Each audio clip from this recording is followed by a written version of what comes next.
While wandering the woods with Greg, Wirt searches for a place to wait out the rain. Greg asks why they're leaving Beatrice behind. I don't need Beatrice. I'll figure this out on my own. Wirt has been hurt by love after Beatrice seemingly betrayed him, so Wirt just wants to go it alone again. And now there's not a lot stopping him. Beatrice was always the one prodding Wirt, and getting him to reconsider his myopic worldview, challenging his stubborn outlook. I'm glad you have a plan, so what's the plan? Greg, on the other hand, only agrees with everything Wirt says. He reflects Wirt's own bad thoughts back to him, unaware of their danger. If you want to go look for Beatrice, go ahead. You can do anything you want. Anything? That's a lot of power. Eventually, they find an old house to wait out the rain. I got it under control. I don't need Beatrice. Wirt keeps telling himself he doesn't need anyone to get by in this world.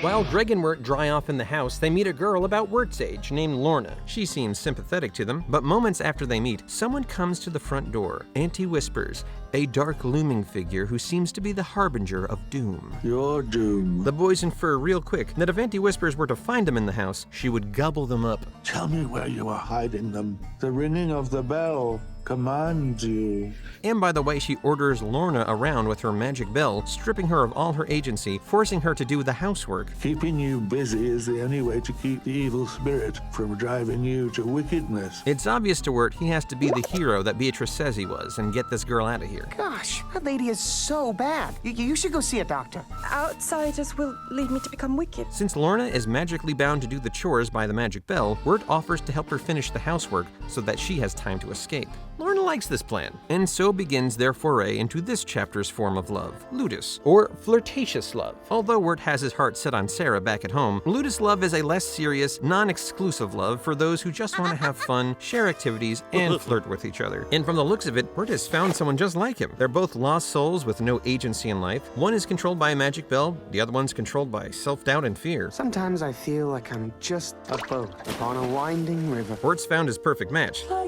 Like ships upon a winding river. Wirt and Lorna spend the hours enjoying each other's company as they clean the house. And though the Ludus love between them is pretty innocent, the way they make each other blush certainly feels like a soft flirtation. Oftentimes, those sharing in Ludus love together will not reveal all of their true thoughts and feelings to each other, keeping things light and fun, presenting one's edited best self, knowing full well their partner's probably doing the same thing with them. However, in some cases, this omission can be used to gain a kind of advantage over a partner. For example, not letting your partner know that you're an ancient evil using a teenager's body as a vessel to lure young men to their doom. So, as it turns out, Lorna is possessed by an evil spirit who is really the one who is going to eat them all along. Not Auntie Whispers. Surprise, she was actually trying to save them.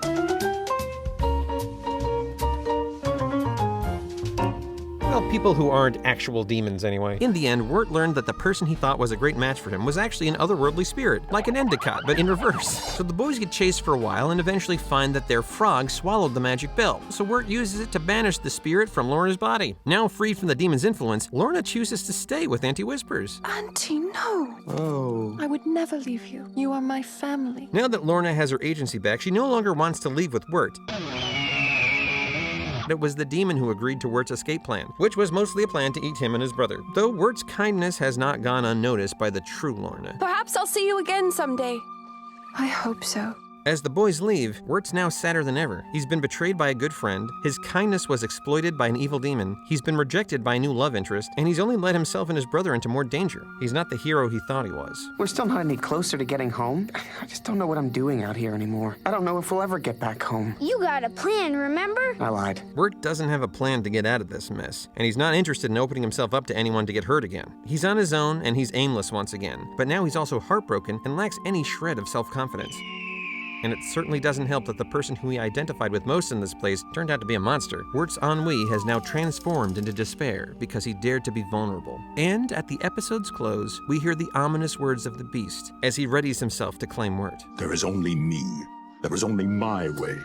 There is only the forest, and there is only surrender. Wirt dared to trust someone in Lorna, but she was really just trying to eat him. Sometimes, even when we open our hearts, the people that we think are completely normal turn out to be monsters the whole time. Just like in this video, proving beyond any reasonable doubt that Harry and Marv from Home Alone were actually vampires. But let me ask you this, if Auntie Whispers was actually a good person, why didn't she just free Lorna with the bell ages ago? Is she also evil, or just kind of a dope? I'd love to know what you think in the comments, and I'll see you next time in Cloud City.